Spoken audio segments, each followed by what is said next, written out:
কল্পনা করুন, এক প্রচণ্ড উত্তপ্ত মরুভূমি, আর হাজার হাজার সৈন্য তৃষ্ণায় কাতর। তাদের শরীর একেবারেই অবসন্ন। ঠিক সেই মুহূর্তে সামনে দেখা দিল এক স্বচ্ছ আর শীতল পানির নদী। কিন্তু সেনাপতির পক্ষ থেকে এলো এক অদ্ভুত এবং কঠিন নির্দেশ। এই নদীর পানি কেউ পান করতে পারবে না।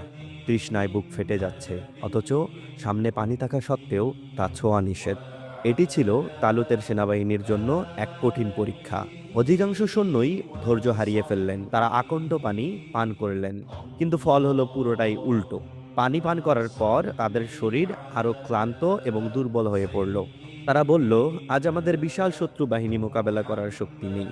কিন্তু হাতে গোনা অল্প কয়েকজন ছিলেন পাহাড়ের মতো অটল। তারা মাত্র এক আজলা পানি দিয়ে তাদের তৃষ্ণা মেটালেন এবং আল্লাহর উপর ভরসা রাখলেন। অবাক করার বিষয় হলো, এই অল্প কয়েকজন ধৈর্যশীল মানুষই সেদিন এক বিশাল বাহিনীকে পরাজিত করেছিলেন। এই গল্প থেকে আমাদের এটাই শিক্ষা নেওয়া উচিত, জীবনের লড়াইয়ে জয়ী হওয়ার প্রধান অস্ত্র সংখ্যা বা শক্তি নয়, বরং তা হলো নিজের প্রবৃত্তিকে নিয়ন্ত্রণ করার ক্ষমতা, অর্থাৎ আত্মসংযম।